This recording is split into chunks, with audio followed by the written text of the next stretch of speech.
Good morning, everyone.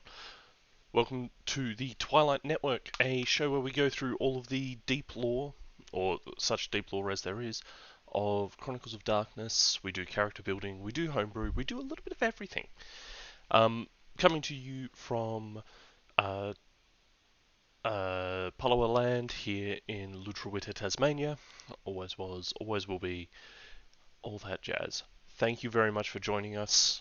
And you are most welcome to jump into chat. I'd love to see you, love to say hi, all that sort of stuff. What we're going to be doing today is we're going to be, as the title suggests, building a bogan. If you are unfamiliar with the term bogan, it's an Australian term that covers a lot. It covers generally someone low SES, low access to class resources, um, somewhat belligerent. Um, but Bogan is something that goes really well with the feel of Werewolf. Someone who is kind of out of place and coming in, but has a urge to fight in their sort of situation. Now let's actually start recording. So we'll be going through general build considerations for Werewolf as I gently resize everything. And taking a lot of cues from Chapter 3, Laws of the Kill, in the Werewolf Core book.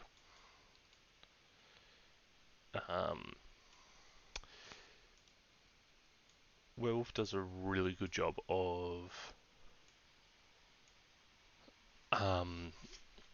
giving a sense that you are a creature that is doing their best, and their best isn't good enough. So, the concept when you start any Chronicles character, you start as human, and then you apply the splat. If you can go the other way, but you get poorer stories overall than if you go this way. So concept is a bogan fish out of water. So fundamentally they are bogan, low SES, that sort of stuff. But they are someone who has at least had the ability to step into uncomfortable situations. Don't know if they're male, female, non-binary, any of that additional stuff, but they are this is a character that could be based anywhere across Tasmania, where we have been setting and building up this little game. And so we're gonna play around with this a little bit. So, bogan fish out of water. General build considerations.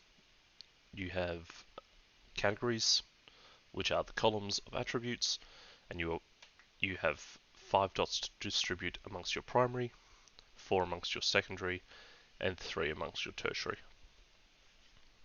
For this character, we're going to have social as our primary. 1, 2, 3, 4, 5.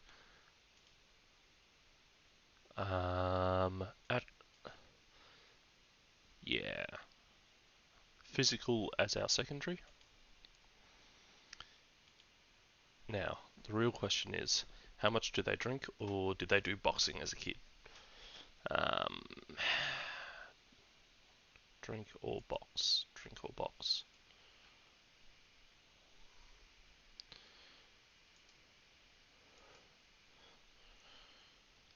D10.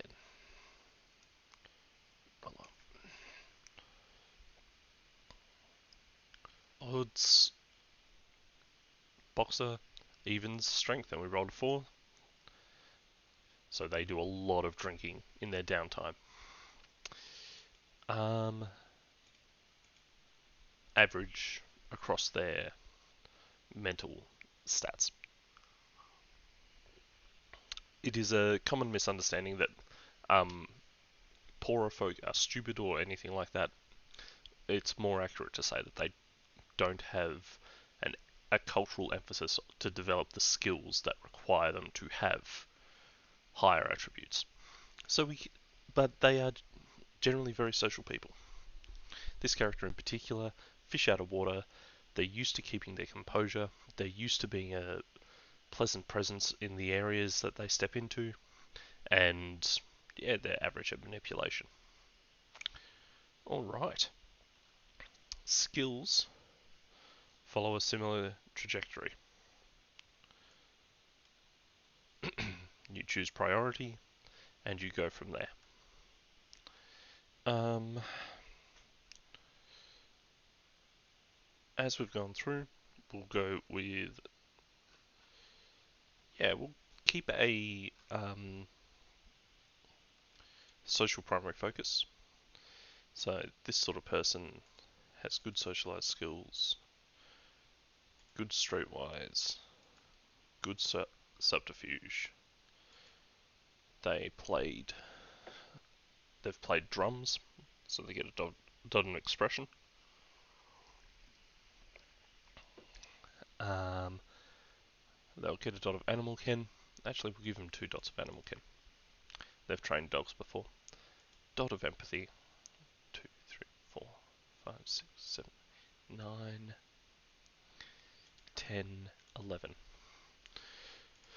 So they don't have many dots above 3. Any dots above 3 in this category. Now, if you listen to, say, Law by Nights, How to Build a Deviant, he does a much more narrow sweep, but much more powerful, much more top-heavy, in terms of where skill dots go. They're a little bit more optimized. You can't optimize in Chronicles. You just can't. Um, even you can optimize towards the build outcome that you want to have, but there is no meta game that you can win in that sort of sense. Instead, what you have is most people sit around 2 dots, 1 to 2 dots of something. 2 dots shows a professional level of ability, and professional really is what we would consider the baseline to get a job. You want a job in IT, you have to know basic code, or you have to at least have the logic systems in yourself to be able to pull it apart. Our little character here has 2 dots of animal kin, so he could have become a dog trainer if he wanted to. 2 dots of intimidation.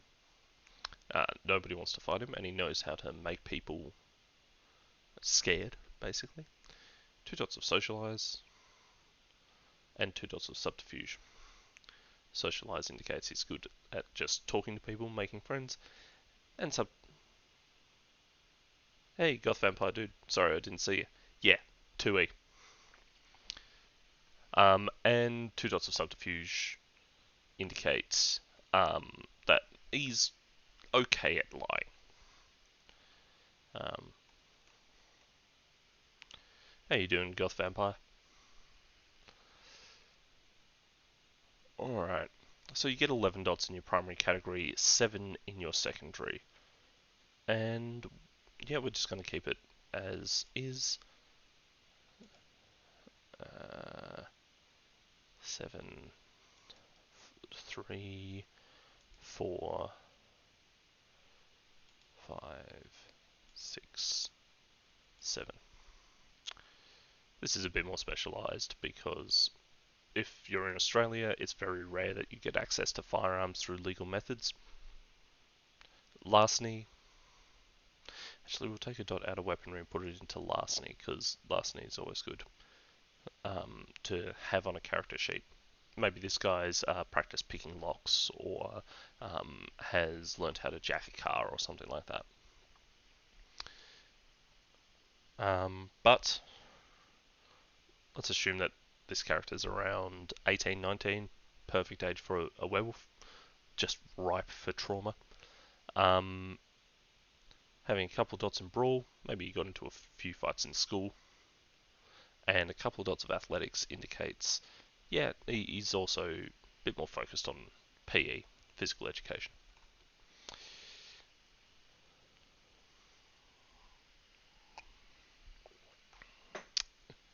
Now,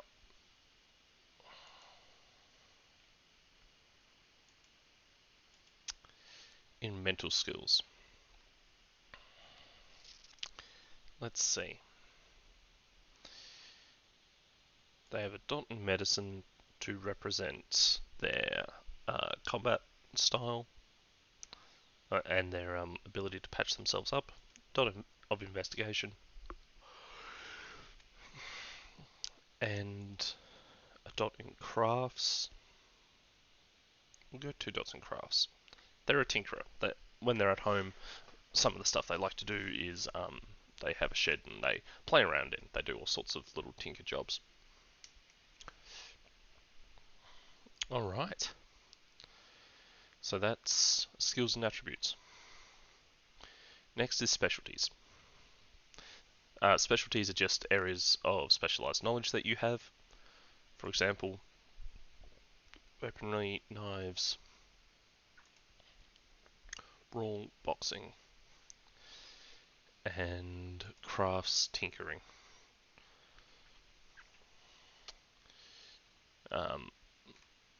Just as very obvious ones.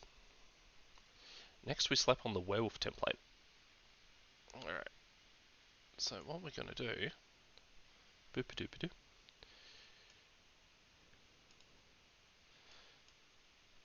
we are going to roll for their auspice. So,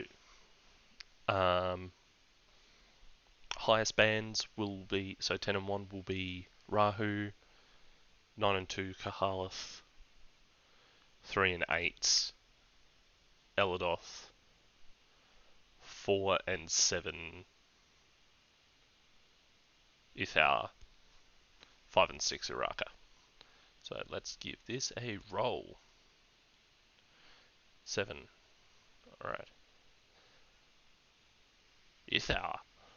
Ooh, that's unfortunate for this character. Now, ordinarily you would probably choose your own, but there is a special joy in getting the Ithar, getting an auspice that you didn't build for. It really kind of messes with a lot of the solipsistic nature of World of Darkness and Chronicles of Darkness. They these sorts of systems really want to drive you towards an archetype. This was particularly true in Old World of Darkness. In the couple of games I played, the Malkavians were very Malkavian because you had to be. You kind of had to build that. Even if you were building a regular human, why would a Malkavian embrace someone who didn't have the abilities and capabilities of a good Malk? Solipsism is a key element within World of Darkness. But in Chronicles, you can build opposite to your solipsistic nature. Highly social character, a little bit of combat focus and ability, but very low mental, which is normally what you'd want for an Ithar. Alright, we're going to do the same roll for the tribes. 10 and 1 for Blood Talon, 8 and 2 for Bone Shadow, 7 and 3... Oh, wait, they're an Eladoth.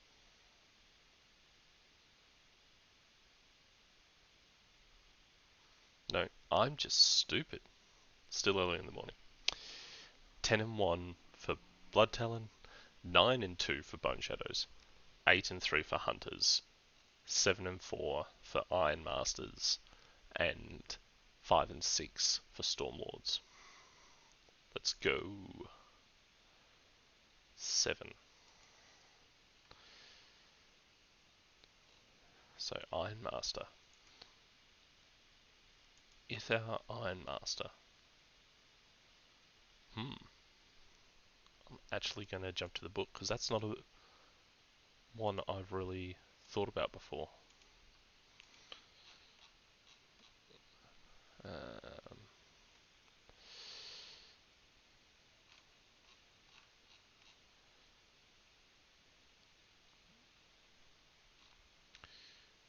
in the tribes, humans generate spirit and empower spirits regularly.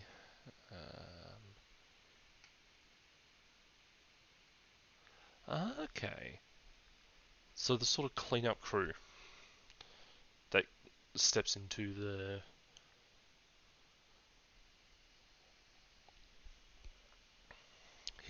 Hissil to remove resonance.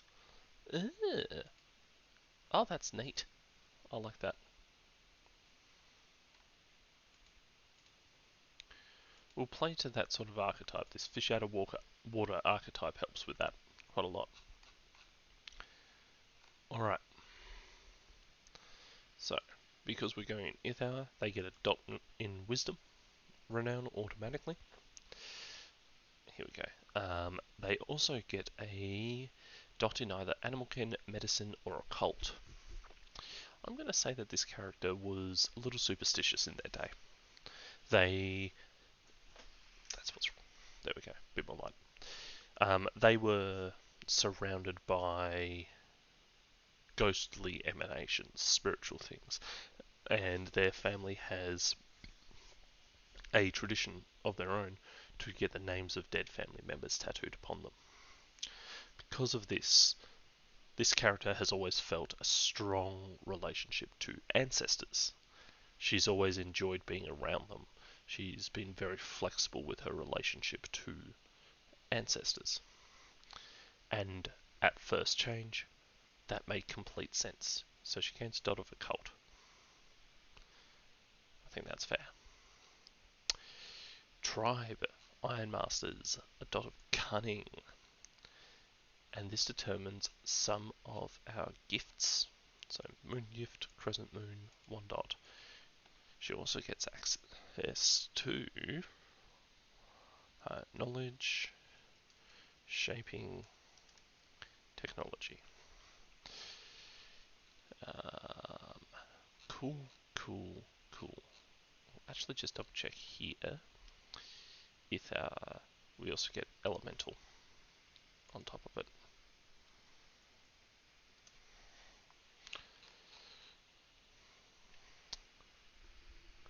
Alright.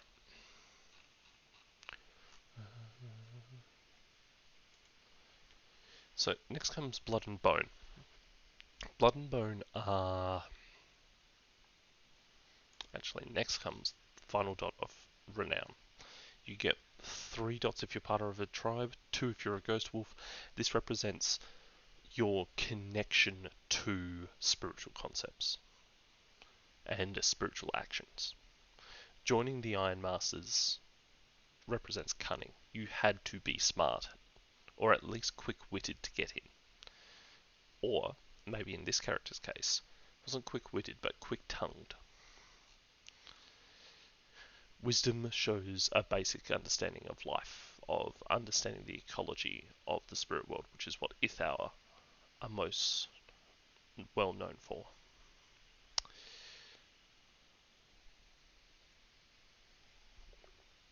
Honor is keeping to your word and keeping to the oath of the moon. This mystical oath that binds all werewolves together. Glory is actually what we're going to put our 3rd dot into, because all bogans enjoy a good bit of glory. And glory represents this ability to focus on the most absurd, the most positive, the most worthwhile aspect of your journey. Purity is, I am a werewolf, and werewolf I shall be.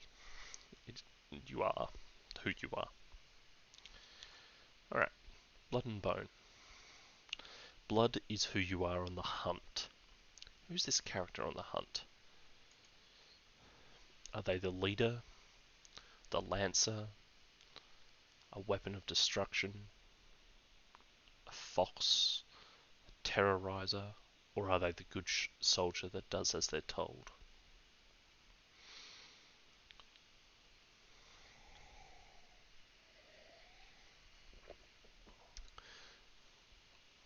We're going to put them as the challenger. They push back a little against this. Once again, pushing back against solipsism is an important element for this sort of stuff. And they are a hedonist. Fish out of water they may be, but they will always err towards having a good time. Maybe not a long time. Touchstones. Now, the book does have suggestions, which is fine, but Spirit Touchstone, Ancestor Spirit, and Flesh Touchstone will be Little Sister.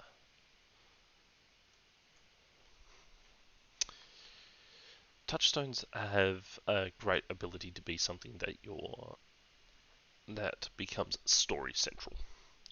They are things that the storyteller can target in some ways and attack if they want to. Generally, I think that's a little cruel, but it is very amusing. Alright, we're going to jump to gifts. For this, I highly recommend the Encyclopedia Codex of Darkness. It is a free tool. It is an encyclopedia, so you do actually need the book if you want to get the fullness of the rules. But it is a good starting place. So they are a fish out of water character.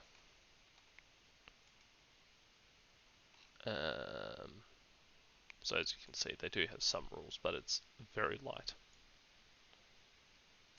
Now, when choosing gifts, you automatically get a Crescent Moon gift as per your auspice. In the case of our character, Wits Occult plus Wisdom boosts interaction with spirits and written. Given they're a bit of a social character, that makes a bit of sense. Now, when you're picking a gift, we'll go to Gifts of Elemental, because they're a bunch of cool gifts. Each facet, so this is, and all of these are a gift, but each gift has a facet based on the renown it's associated with. When you're choosing your gifts, you get 2 shadow gifts and 1 wolf gift for the build that I've gone for.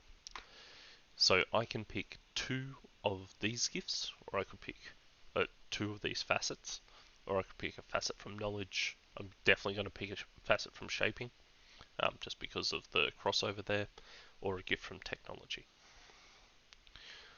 This character elements doesn't feel right, but you can kind of see how it's laid out. You pick 1 facet, and it goes onto your character sheet. Take a look at knowledge.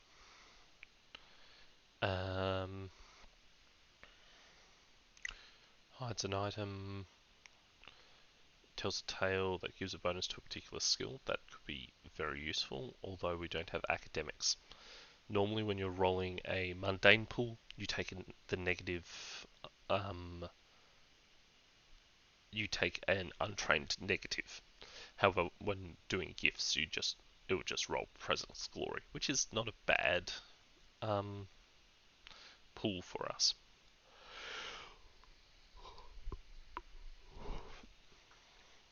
And then there's Shift the Sands. Look, Gift of Knowledge. Now we're getting into why this is very useful. Because Spirit Hauntings aid research and can optionally copy Sought Knowledge to a new medium. Great, fantastic, that sounds fun. But that doesn't tell us what it does.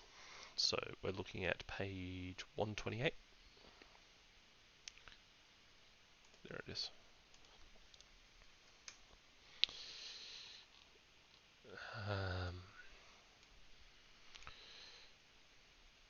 calls, knowledge itself heeds the cries hidden amongst the collated knowledge of others, complex research.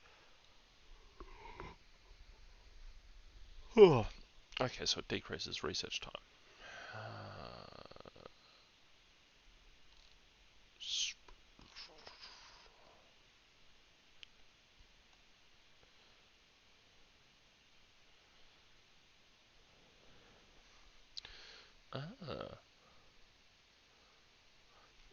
We're actually going to slip that in, because that is just sift the sands whilst our character isn't built for it.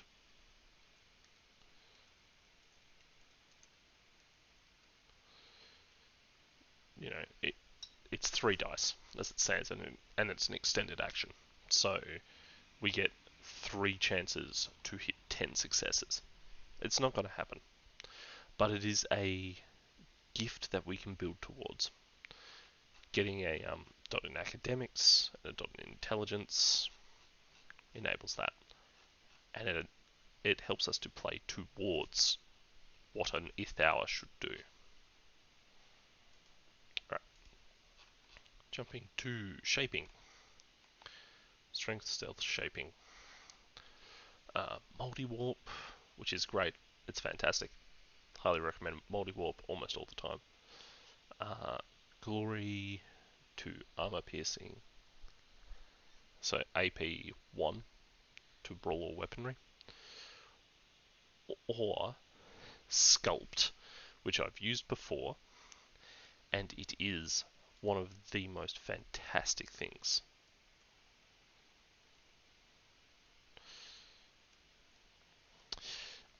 In the game that I used it in, we were werewolves in Tokyo, and what my character did was using the shell of an ant host that we'd killed, the custom-made ant host. One of the party members was dying, and I used sculpt to take the carapace and spin it into thread to start to patch the character up. Which is some of the cool stuff you can do with gifts. You can just do random creative stuff. Big recommend for that. Wolf gifts are small gifts that you just get. I want to pick one of the glory ones for this because I like that. We're going to take Cow the Prey.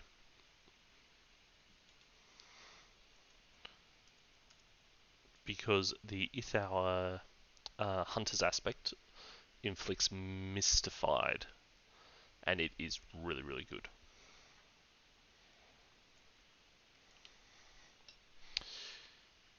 Okay, so those are our gifts. Next are rights. Rights are if gifts are your instant spells that you cast and they just happen, except for Sift the Sands. Rights are your ritual casted spells. They are longer term.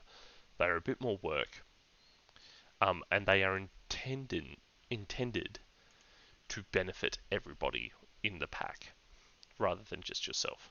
Once again, Codex of Darkness, fantastic resource. If you have a general knowledge of the rules, this acts as an encyclopedia. So we're running an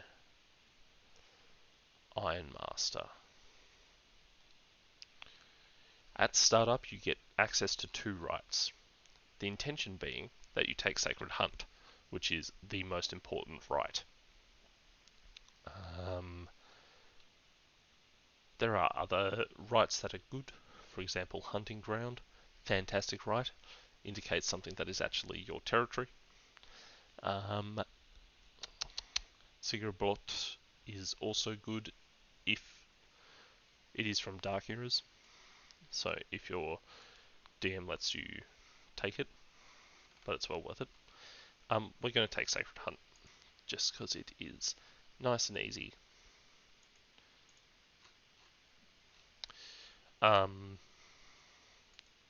General advantages Oh, actually, we'll do merits first.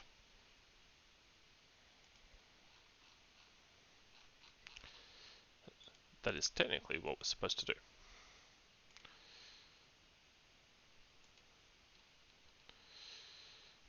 We get 7 essence, 4, 5, 6, 7, and our harmony is set to. We're going to set it to 7 as well.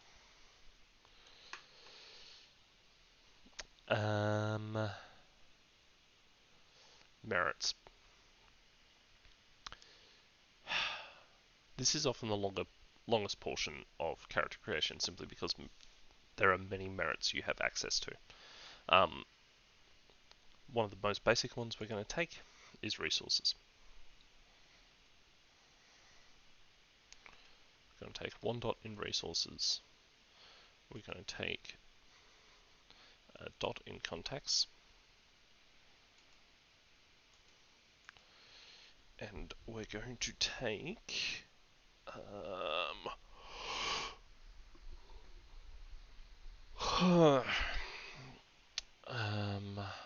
what other ones does Mr. Gon have? This is Mr. Gon character sheet. Big recommend for it. We're going to take Barfly, which is 1 dot, I believe.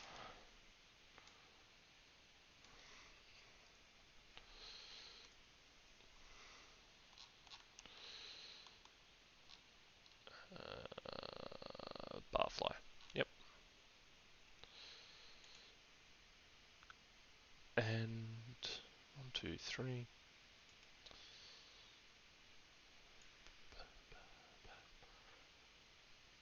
We would.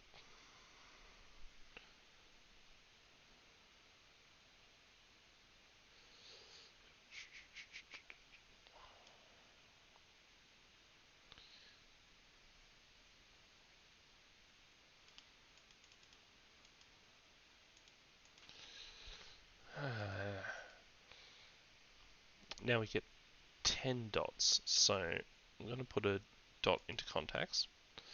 And then we're going to take a look at some of the werewolf merits, because they are pretty cool. Triggers, merits. Anchored, strong connection with one touchstone over the other.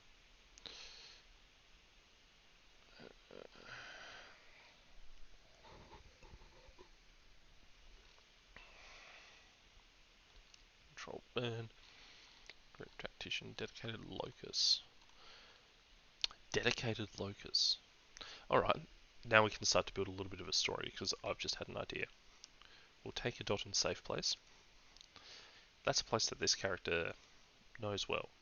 And dedicated locus is a 2 dot place. Playing with this touchstone idea. This character's family, and we'll just make a note. This character's family honour their ancestors so much and have a small shrine to everyone who has died, as the resonance of that shrine has caused ancestor spirits to spring up and the shrine itself to become a locus.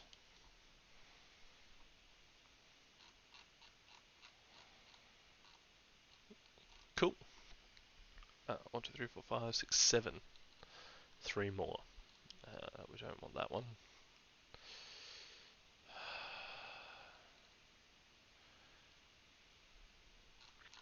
Favoured form.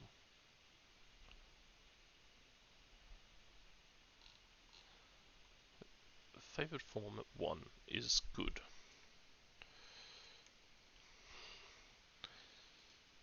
What skill do we get? We're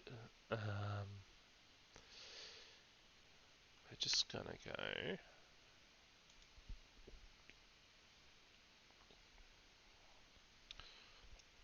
Favorite form for Darlo.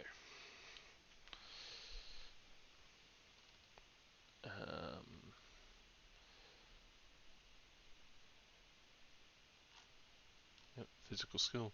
For each dot in this merit, choose a mental or physical attribute dot of different form. When in that form, reduce that attribute by 1, including all derived traits. These penalties may be divided amongst others. Alright, so we're actually going to use this portion of the 4-page here. Favorite form, skill is Brawl in Darlo. Attribute, we'll go Resolve.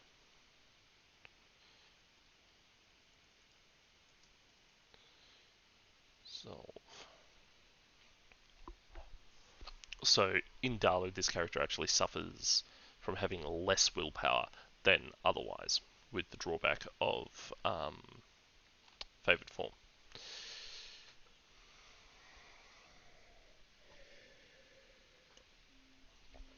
For one other form. Do I care about that? No. One attribute neg is Resolve in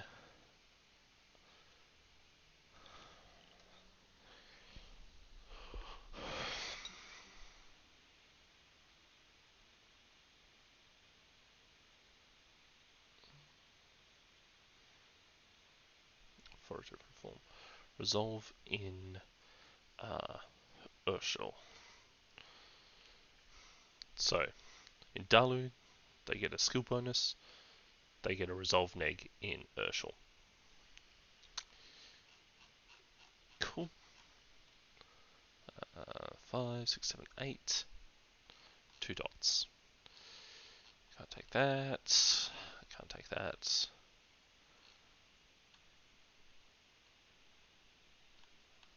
Actually,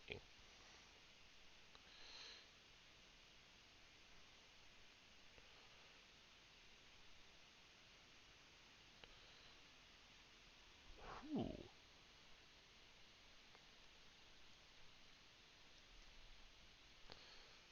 We're just going to go for residential area. Because that's a fantastic merit that I have never seen before. Cool. As always, health is size plus stamina. Willpower is resolve plus composure. Primal urge starts at 1. Kurith triggers are death rage triggers. And we are going to go... There is a list in here of potential triggers somewhere. Hello. Sir, please. My friend. Triggers. There we go. And these are things that will fall into death, help you fall into death rage. Big one is always silver. Alright, so for this, we are going to make a very territory focused werewolf. Known werewolf in territory. Common, see an unknown werewolf in territory, and specific, unknown werewolf challenges you/pack. Cool, that's it. It's pretty simple. There are additional things that you can fill in. Size is always 5 unless you take small framed or giant. Defense is the lowest of wits and dex, they are the same, plus athletics, so 4. Initiative is dex plus composure, which is 5. Speed is 5 plus strength and dexterity, total of 9. Perception is wits plus composure, which ordinarily would be 5, but you get a 6 here. and then there's modifiers for each additional form. Oh, oh gosh. I hope that makes sense. Character creation for Werewolf is actually a lot of fun, particularly with a pack. Um,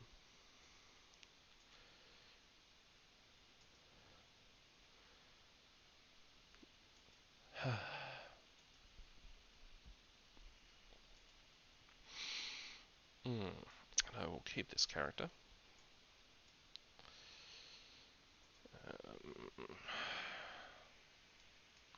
Spirit Hell. Okay.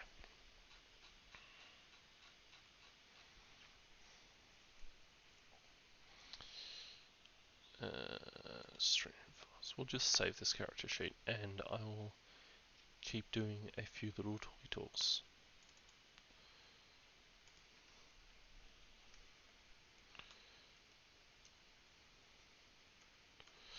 So this character is designed to fit into the world that we've been building here on the Twilight Network. It's a world where um, it is Tasmania. It is Lutruwita, but there are dark spirits around the place. There is, for werewolves, the resonance of this island is being corrupted by the um, Bellefonte group. Is that what I called them? I believe so. Let's open the vault.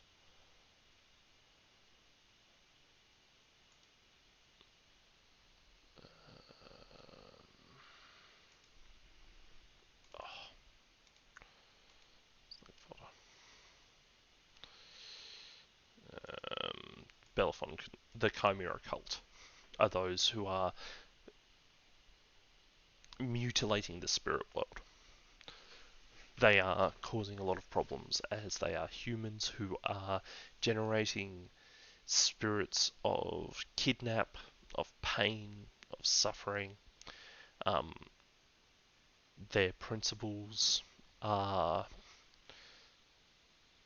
to cause a lot of change, to burn and renew, and from destruction comes evolution. For a pack, this is very dangerous.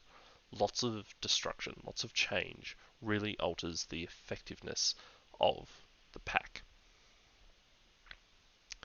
Now, the cult in particular is fighting a spirit called Rakeo Rapa, um, which is a spirit from Palawa tradition.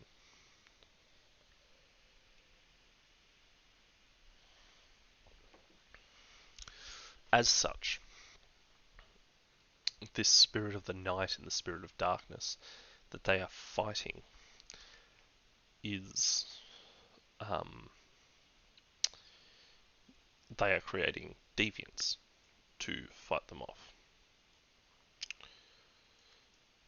Because the creation of deviants is so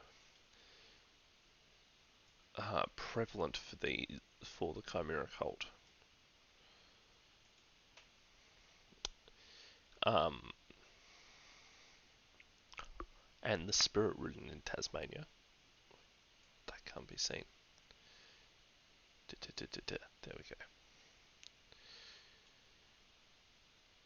The spirit ridden cause problems, and the Chimera cult is using these deviants to protect humans. But deviants are human, which is why the Bellefonte conspiracy is fighting the Chimera cult. However,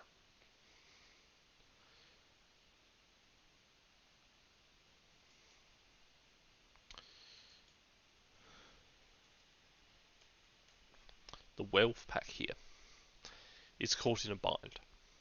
On one hand, the Chimera cult is overstepping their boundaries. They are fighting a spirit. They are engaging against the spirits of the land. This is a bad thing, and it causes a great deal of destruction. However, the Bellefonte conspiracy is also negative because they are fighting something that is killing off Spirit Ridden, there is no right person here. There is just a bunch of people defending what they have, and the werewolves have a unique insight. They can see both of these elements at play, and they're trying to figure out what to best do in Tasmania. In this sort of context, Ironmasters, Stormlords, and Hunters and Bone Shadows are probably going to be very prevalent tribes here, as you are looking at a lot of spiritual activity. You're looking at Spirit Ridden, which are the key prey for Stormlords, and Ironmasters hunt humans, and that sort of thing.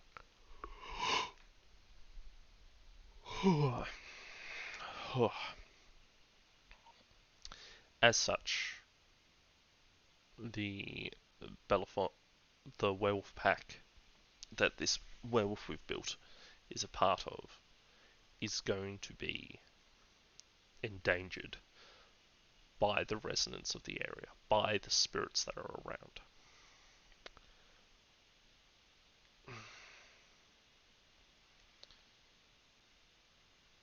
So, what do we do? Ow.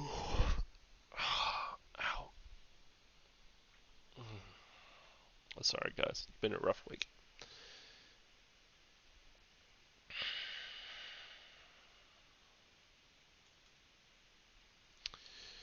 For werewolf, understanding things like touchstones is really important for characters. Touchstones are how your PCs are going to develop the world for you. In the case of the little werewolf we just built, we're looking at a world in which spirits of ancestors can come to the fore, and spirits of family really matter.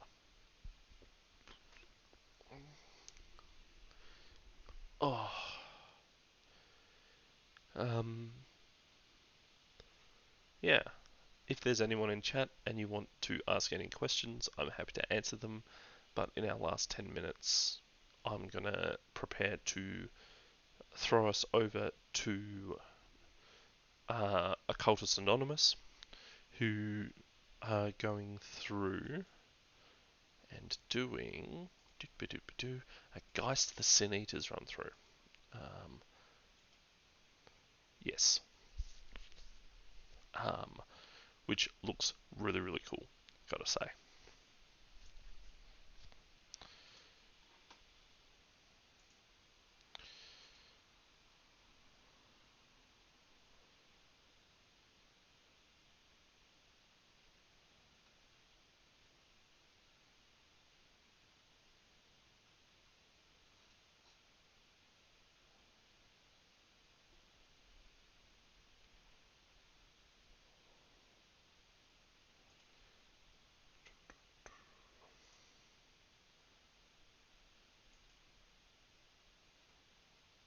Oh.